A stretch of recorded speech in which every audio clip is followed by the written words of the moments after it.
Et on est ravis d'avoir deux invités aujourd'hui et je suis avec Madame Azevedo. Bonjour. Azevedo, oui. Pardon, désolé, Azevedo. Enchanté en tout cas de faire votre connaissance. Ravi. Bon. Merci pour l'invitation. Et je suis avec Madame. Laetitia Becker et merci de l'invitation également. Voilà, j'ai essayé de se présenter parce que j'ose pas écorcher les noms de famille. Alors justement, on est en famille et on va parler d'un sujet qui est important et qui va être passionnant parce que c'est un sujet qui est un peu méconnu en France, mais malheureusement on entend parler de plus en plus souvent, malheureusement, de ce problème qui est justement, alors on va parler de votre BD, qui s'appelle À la recherche de mon identité volée. Donc vous allez bien comprendre le sujet où on va venir, c'est l'usurpation d'identité. Absolument. Alors justement, pouvez-vous vous présenter? Alors, je suis depuis 25 ans engagée sur un débat qui est la fraude à l'identité, l'usurpation d'identité. La fraude à l'identité sont concernés tous les banques principalement qui ouvrent des comptes et délivrent des moyens de paiement avec de fausses identités. Et derrière cette fausse identité, il y a un individu qui a été usurpé. Il a été usurpé par un escroc, mais il est aussi victime des banques qui ouvrent des comptes, qui délivrent des droits, qui délivrent des moyens à l'escroc. Et en fait, la victime, à un moment donné, elle a à rendre des comptes alors, à un huissier, à un procureur, comme quoi il n'est pas à l'origine des faits qu'on lui reproche. Alors, justement, moi j'ai une question qui me taraude un petit peu. Aujourd'hui, on est en 2024.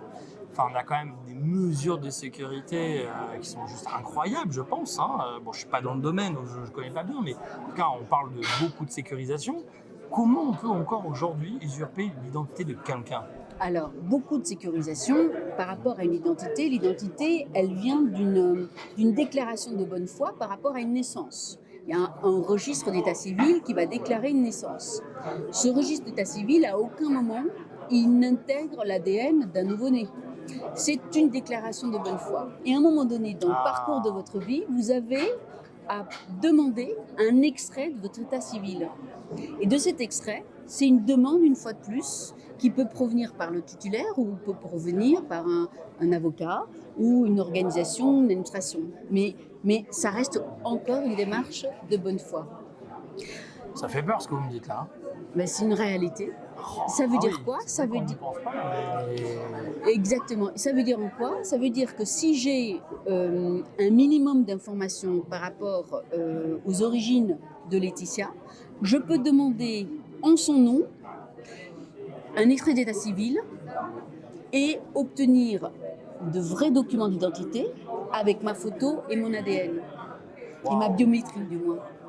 C'est incroyable ce que vous me dites. Mais c'est fait avec simplicité, tout comme vous me dites. simplement. Moi, vous voyez, je trouve ça incroyable.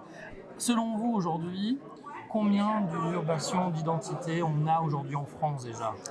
Alors, à peu près. Non, mais alors le combien, c'est difficile parce Bien que sûr. quand on parle d'usurpation d'identité, il y a celles qui ont été reconnues par la justice. Ah oui.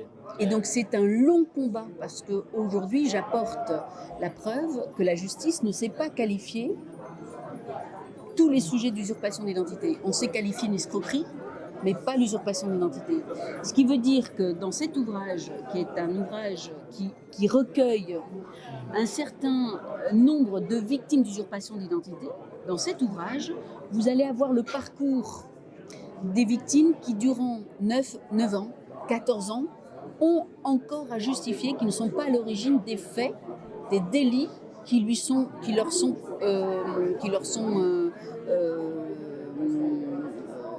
reprochés. Donc, le chiffre par rapport à la justice, il est très obscur parce que la justice ne publie pas les chiffres d'usurpation d'identité. On va publier les délits, les faits de délit, mais pas d'usurpation d'identité. Cependant, en me rapprochant de la Banque de France, elle, aujourd'hui, sait témoigner qu'il y a un grand nombre de déclarations d'usurpation d'identité et de plus en plus. Donc les chiffres, ils sont encore un peu obscurs parce que il y a ce qu'on dévoile aujourd'hui et il y a ce qui est à venir. Parce que quand on parle d'usurpation d'identité, c'est long.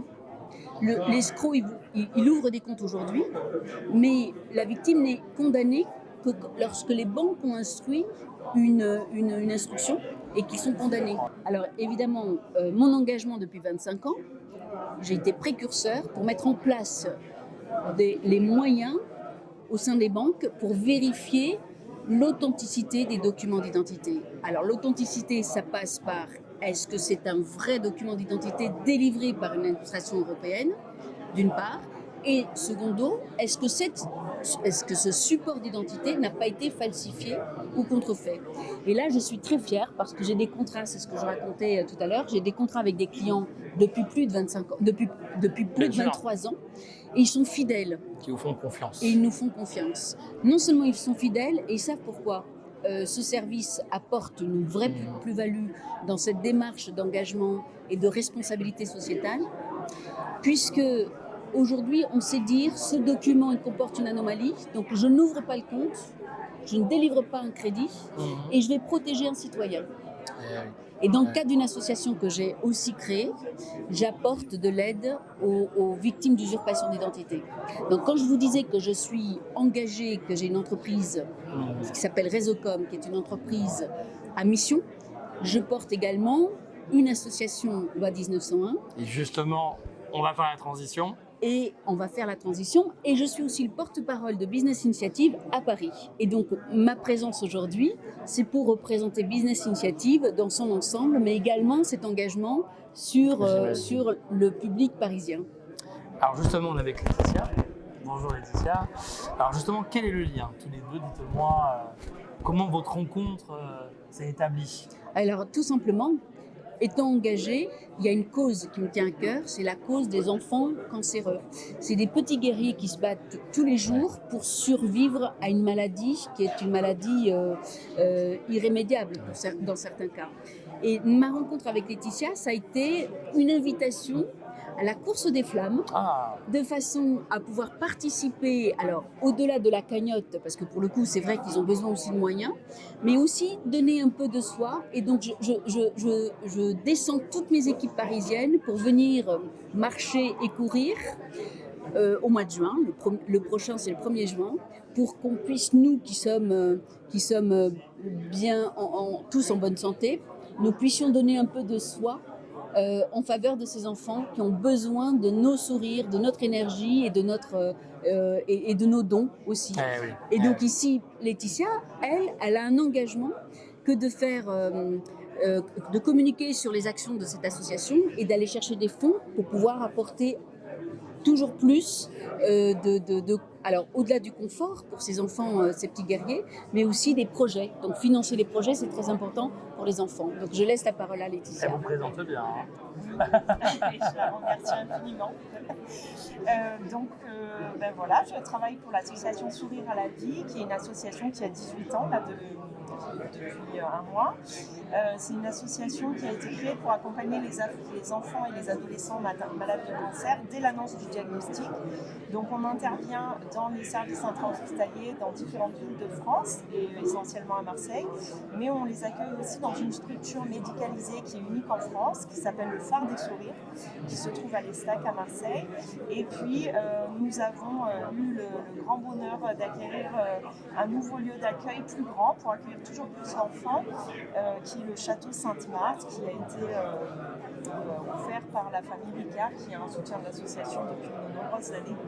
Et donc tout ça pour pouvoir accueillir les enfants et leur proposer des soins de support, des séances de sport, des activités ludiques, éducatives, dans le but de maintenir leur enfance au maximum, parce qu'à l'annonce du diagnostic, tout s'arrête, l'école, les copains, la maison.